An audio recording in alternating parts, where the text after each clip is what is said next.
Hi అండి అందరికీ శుభోదయం. నేనండి మీ నందు పల్లెటూరు అమ్మాయిని. ఈరోజు మరొక కొత్త వీడియోతో మీ ముందుకైతే వచ్చేసాను. ఏంటి పొద్దున్నే చీపురు పట్టుకొని వీడియో తీసేస్తున్నానని అనుకుంటున్నారా?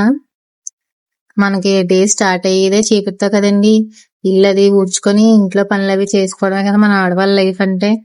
పొద్దున్నే ఇల్లు అయితే శుభ్రంగా క్లీన్ చేసేసుకొని తర్వాత బట్టలు అయితే ఉతికేస్తున్నానండి. ఈ వీడియో మీకు అర్థం అవ్వాలంటే ముందు వీడియోస్ అయితే చూడండి. శ్రావణ మాసానికి ఇంటి పనులని వీడియోస్ పెడుతున్నాను కదా. ముందు రోజు అయితే రూమ్ అయితే క్లీన్ చేసుకున్నాను.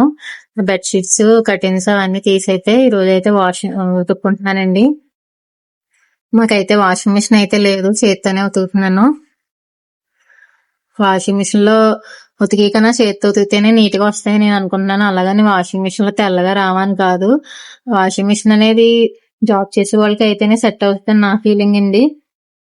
పల్లెటూరులో ఉండే వాళ్ళకి అయితే చేలో పని చేస్తా ఉంటారు కదా, అవి వాళ్ళు మట్టి అది అంటించుకుంటూ వస్తారు. ఆ బట్టలు అనేవి వాషింగ్ మిషన్ లో అయితే వదలవు. అందుకని మా హస్బెండ్ అయితే శుభ్రం చేలో పని చేస్తారు కదా, మట్టి అంతా అంటించుకునే వస్తారు.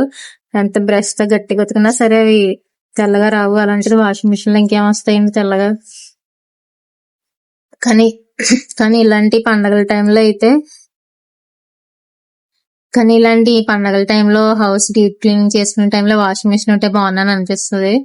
ఎందుకంటే ముందంతా మనం ఇల్లంతా క్లీన్ చేసి డీప్ క్లీన్ అది చేస్తాం కదా, బాగా నీరసం అయితే వచ్చేస్తుంది. బట్టలు ఉతకాలంటే ఇంకా నీరసం వచ్చేస్తుంది. అలాంటి టైంలో వాషింగ్ మిషన్ ఉంటే బాగుందని అనిపిస్తుంది. కానీ ఏం చేస్తాం, మనం మిడిల్ క్లాస్ లైఫ్ కదా, అన్ని కావాలంటే దొరకవు, ఉన్నట్లోనే సర్దుకోవాలి. ముందరే మనం వాషింగ్ మిషన్ ఉంటే మాత్రం వాషింగ్ మిషన్ లో వేసేస్తే అది అయితే ఉతికేస్తుంది. కానీ లేనప్పుడు మనం చేతితో ఉతుక్కోక తప్పదు కదా. కర్టెన్స్ బెడ్షీట్స్ అవి ఉతికేసి ఆరబెట్టేసానండి. అండ్ నెక్స్ట్ హాల్ క్లీనింగ్ చేస్తానని చెప్పాను కదా, హాల్లో కూడా మాకు కర్టెన్స్ అవి ఉంటాయి. అవి కూడా తీసి ఉతికేస్తానండి. అవి కూడా కర్టెన్స్ ఉతికేసుకున్నానంటే ఈవినింగ్ హాల్ క్లీనింగ్ చేసేసిన తర్వాత కర్టెన్స్ అవి పెట్టేసుకున్నాకైతే సరిపోతుంది. ఇక్కడైతే బట్టలు అయితే జాడించేస్తున్నాను. ఏంటి ఇవి కూడా వీడియో పెట్టాలా అని అనుకోవచ్చు, కానీ కొంతమందికి పనులు ఎలా ప్లాన్ చేసుకోవాలో తెలియదు కదండి. వాళ్ళ కోసం అయితే ఇలా వీడియోస్ అయితే పెడుతున్నాను. చూసారా, అవన్నీ కటిన్స్, హాల్లో కటిన్స్ కూడా తీసేసి వాష్ చేసేసుకున్నానంటే ఈవినింగ్ దులిపేసిన తర్వాత కట్టేసుకున్నాక బాగుంటుంది. అవి కూడా అవి ఉతికేసాను. ఇంకా ఈ కటిన్స్, ఈ చీర అవన్నీ ఉన్నాయి. ఇవన్నీ హాల్లో కటిన్స్, ఇవన్నీ ఉతకాలి. ఇవన్నీ ఉతికేసి ఆరబెట్టేసాను అనుకోండి, హాల్ క్లీన్ చేసేసిన తర్వాత కర్టెన్స్ వేసేసుకోవడానికి బాగుంటుంది. లేదంటే ఈవినింగ్ టైంలో దోమలు అవి వచ్చేస్తాయి. అండ్ ఈ చీర వచ్చేసి మేము టెంపుల్స్ కి అయితే వెళ్ళామండి. అది కూడా వీడియో షూట్ చేశాను, అందులో అయితే పోస్ట్ చేస్తాను. అప్పుడు కట్టుకున్నాను శారీ, అది కూడా వాష్ చేసేస్తున్నాను. మొత్తం బట్టలన్నీ ఉతికితే ఇన్ని అవ్వేయండి. ఇవన్నీ మేమే పట్టుకెళ్ళి అయితే ఆరేసేయాలి. బట్టలు ఉతికేసరికి 10 అయితే అయింది. మార్నింగ్ ఆరబెడదాం అనేసరికి మా ఇంట్లో మా హస్బెండ్ వ్యవసాయం చేస్తారు కదా, చేనికి మందులు అవి కొడతారు కదా, అవి సేమింటి సీసాలు అవి అయితే ఉన్నాయండి, సిల్వర్ సీసాలు అయితే ఉన్నాయి. అవన్నీ మార్చేసి స్టీల్ సామాన్లు అయితే తీసుకుంటున్నాము. అతను అయితే వచ్చారు, అందుకని బట్టలు పక్కన పెట్టేసి ఆ సామాన్ల దగ్గరికి అయితే వెళ్ళాము. అది కూడా చిన్న బిట్ అయితే షూట్ చేశాను. ఇదిగోండి సామాన్లు అయితే తీసుకున్నాము. ఏమేమి సామాన్లు తీసుకున్నాం అనేది కూడా మీకు షేర్ చేస్తాను. ఇక్కడైతే ఒక గంట సేపు డిస్కషన్ అయితే జరిగిందండి. బేరాలు, మాకు బేరం ఆడడం రాదు కదా, మా హస్బెండ్ అయితే వచ్చి బేరం ఆడారు. మొత్తం మీద మేము తీసుకున్నవి అయితే ఏంటనేది మీకు వీడియోలో అయితే చూపిస్తాను. ఇంట్లో మంచినీళ్ళకి బిందెలు అయితే కారిపోతున్నాయండి, కన్నాలు పడిపోయి.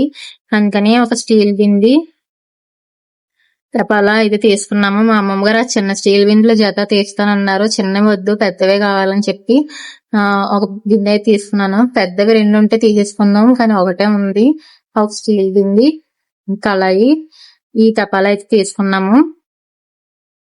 నెక్స్ట్ ఇక్కడ వచ్చేసి బట్టలు అయితే ఆరేసాను. ఎండ చూసారా ఎంత గట్టిగా వచ్చిందో. బట్టలు ఆరేసేసాక ఇక్కడ హౌస్ వంట అది చేసేసానండి. వంట చేసేసిన తర్వాత కొంచెంసేపు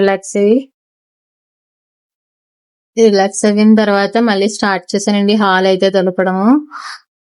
కొంతమంది అనుకోవచ్చు ఈ దులపడం, బట్టలు ఉతకడం, క్లీనింగ్ ఇది కూడా వీడియోస్ తీసి పెట్టాలా, వీళ్ళకేం పని లేదని అనుకోవచ్చండి. కానీ కొంతమంది కొత్తగా పెళ్ళైన వాళ్ళు, ఏమీ తెలియని వాళ్ళు ఉంటారు కదా, పనులు ఎలా ప్లాన్ చేసుకోవాలి, ఎలా చేసుకోవాలి, ఎలా చేసుకుంటే మనకి ఈజీ అవుతుంది, హౌస్ ఎలా క్లీన్ చేసుకుంటే నీట్ గా ఉంటుంది అనే వాళ్ళకి ఒక ఐడియా వస్తుంది కదండి ఈ వీడియోస్ చూస్తే. అందుకని ఇలా పోస్ట్ చేస్తున్నాను. అంతేగాని ఇందులో తప్పుగా ఇది ఏమీ అనుకోవద్దు. మీకు నచ్చితే చూడండి, నచ్చకపోతే స్కిప్ చేసేయండి. ఇక్కడైతే హౌస్ కూడా క్లీన్ చేసి, హాల్ కూడా డీప్ క్లీన్ అయితే చేసేసాను. ఆ మిషన్ అది లాగి ఫ్రిడ్జ్ అది తీసి, ఆ డోర్ కూడా తీసి అయితే క్లీన్ చేసేసాను. ఆ డోర్ ఇప్పుడు ఓపెన్ చేయమండి. అండ్ ఫ్రిడ్జ్ మీద చూసారా టెడ్డీ బేర్ అండి, ఇది చూసారా ఎంత బాగుందో, క్యూట్ గా ఉందని మీకు చూపిస్తున్నాను. ఏదైతే ఫ్రిడ్జ్ మీద పెట్టుకుంటాను, హాల్లో కనిపిస్తుంది. అండ్ స్విచ్ అది కూడా స్విచ్ కట్టేసి ఎదరికైతే లాగేసాను. ఆ డోర్ అయితే ఇప్పుడు తీయమండి, అటువైపు నడకూడదని చెప్పారు, అందుకని అది ఎప్పుడు క్లోజ్ చేసే ఉంటుంది వాస్తు ప్రకారంగా. నేనైతే శుభ్రంగా డోర్ అయితే ఓపెన్ చేసి క్లీన్ చేసేసుకుంటున్నాను. మళ్ళీ ఫ్రిడ్జ్ ని మిషన్ అటువైపు పెట్టేస్తాను కదా అని శుభ్రం క్లీనింగ్ అయితే చేసేసుకుంటున్నాను. ఈ వీడియో మీకు నచ్చినట్లయితే లైక్ చేయండి, షేర్ చేయండి, సబ్స్క్రైబ్ చేయండి, పక్కన ఉన్న బెల్ ఐకాన్ టైప్ చేయండి. నా వీడియోస్ మీకు నోటిఫికేషన్ గా వస్తాయి.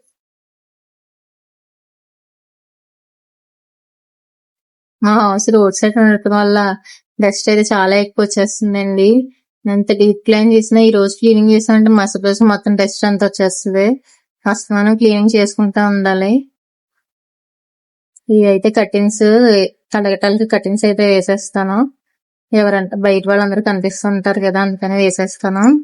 అటువైపు తులిపేసి కటిన్ అది నీట్ గా లాగేసి, ఫ్రిడ్జ్ అది కూడా నీట్ గా క్లీన్ చేసేసి వెనకైతే లాగేస్తాను. ఫ్రిడ్జ్ క్లీనింగ్ అయితే ఇంకా చేయలేదండి. పూజ తగ్గించేసి అయితే క్లీన్ చేస్తాను, ఎందుకంటే మళ్ళీ నాన్ వెజ్ అయితే పెడుతుంటాం కదా.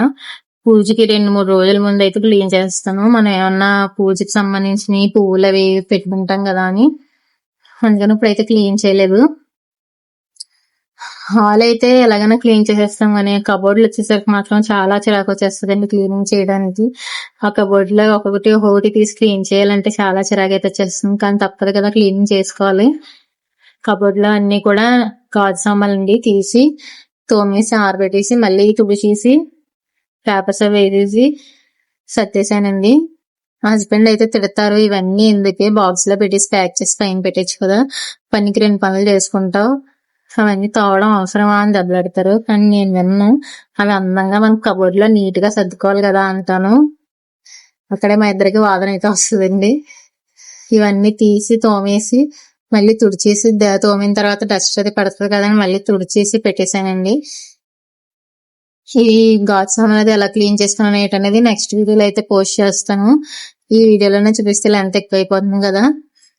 ఇవన్నీ అయితే తుడిచేసుకొని నెక్స్ట్ ఇవన్నీ తోమేసుకొని ఆరేసేసాను. పండగ పేర్లు చెప్పైనా సరే మనం ఇల్లు అయితే డీప్ క్లీనింగ్ అయితే చేసుకోవాలి. వారం కూడా పైన అలా క్లీనింగ్ చేస్తూ ఉంటానండి, డస్ట్ పట్టేస్తుంటది కదా. ఈ కబోర్డ్లు క్లీన్ చేయడానికి నాకు ఈవినింగ్ 7 అయితే అయిపోయింది. మార్నింగ్ స్టార్ట్ చేస్తానా, ఈవినింగ్ వరకు అలా పని ఉంటూనే ఉంటది. అంత డీప్ క్లీనింగ్ అయితే చేస్తాను.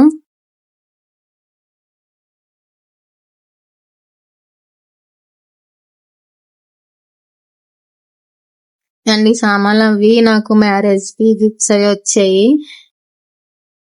అండ్ కొన్ని సామాన్లు ఏమైనా ఫంక్షన్స్ కి ఇస్తారు కదా, అవన్నీ నీట్ గా తోమేసుకొని అందంగా సర్దుకుంటాను. చాలా జాగ్రత్తగా చూసుకోవాలి గాజు సామాన్లు అనేవి. ఎక్కడ చేజారినా పగిలిపోయి అంటే మళ్ళీ తిరిగి రావు. ఇలా నీట్ గా అయితే సర్దేసుకుంటున్నాను. మళ్ళీ ఒకసారి తుడుచుకొని ఇదంతా అయిపోయిన తర్వాత, కబోర్డ్ సర్దడం అయిపోయిన తర్వాత మొత్తం హాల్ అయితే ఎలా క్లీనింగ్ గా ఉందో చూపిస్తాను. నెక్స్ట్ వచ్చి హాల్ క్లీనింగ్ అయిపోయిన తర్వాత కుకింగ్ అయితే చేసేసానండి. కుకింగ్ చేసిన తర్వాత ఈ హాల్ క్లీనింగ్ లో పడి మార్నింగ్ నుంచి ఇంట్లో ఉన్న గిన్నెలన్నీ అయితే తోమలేదు. అవన్నీ వేసుకొని చాలా గిన్నెలు అయితే అయిపోయాయి. టిఫిన్ చేసినవి, మధ్యాహ్నం భోజనం చేసినవి, వంట చేసినవి, ఇవన్నీ చాలా గిన్నెలు అయితే అయిపోయాయి. ఆ రోజు సండే కూడా చికెన్ కర్రీ అయితే వండాను. అవన్నీ బోల్డ్ సామాన్లు అయితే ఉన్నాయి, అవన్నీ తోముకొని మళ్ళీ రైస్ అయితే వండుకొని భోజనం చేసి పడుకునేసరికి నైట్ 9 అయితే అవ్విందండి. మొత్తం కబోర్డ్ అయితే ఇలా సర్దేసుకున్నాను. దీనికే 2 అవర్స్ పట్టేసింది క్లీనింగ్ చేయడానికి కబోర్డ్ అంతాని. చేసిన తర్వాత ఇలా మొత్తం నీట్ గా అయితే సర్దేసుకున్నాను. దీనికైతే కర్టెన్ వేసేస్తాను డస్ట్ అది పడకుండా. అండ్ కిందన వచ్చేసి కొన్ని సామాన్లు ఉంటాయి కదా మన ఇంట్లో వాడి సామాన్లు అవే మిషన్ పుట్టగా మిగిలిన క్లాత్ అన్ని స్టఫ్ అంతా అక్కడ పెట్టుకుంటాను. ఈ పైన సామాన్లేమో గాజు సామాన్లు అంతా తోమేసి పెట్టేశాను. మొత్తం హాల్ అంతా క్లీనింగ్ అయ్యేసరికి ఇలా ఉందండి. మార్నింగ్ లేసి కర్టెన్స్ అయితే వేసేస్తాను. అండ్ నెక్స్ట్ మార్నింగ్ నుంచి ఉన్న సామాన్లు అన్ని అయితే తోమేసుకున్నాను. మళ్ళీ ఒకసారి మీకు కబోర్డ్ అయితే చూపిస్తున్నాను చూడండి.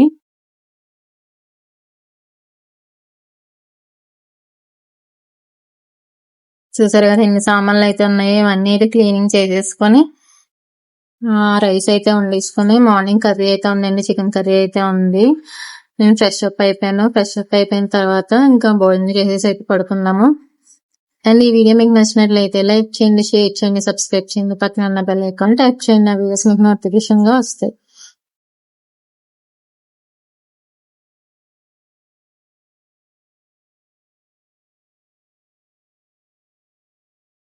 అండ్ ఈ వీడియో చూసాక కొంతమందికైనా సరే ఇల్లు ఎలా క్లీన్ చేసుకోవాలి, పనులు ఎలా ప్లానింగ్ చేసుకోవాలని తెలుస్తుందని అయితే అనుకుంటున్నాను. వీడియో చూసినంత ఈజీ అయితే కాదండి మనం వెనకాల పని చేయడం. ఇలా సామాన్లు చూపించేస్తున్నాను, అవి నీట్ గా ఉంటున్నాయి తోమేశాను కదా అనుకుంటారు, కానీ వెనకాలైతే చాలా కష్టం అయితే ఉంటుంది. వీడియో తీయడం తీస్తా ఇంట్లో పనులు చేసుకోవడం అయితే చాలా కష్టం. మా కష్టాన్ని గుర్తించి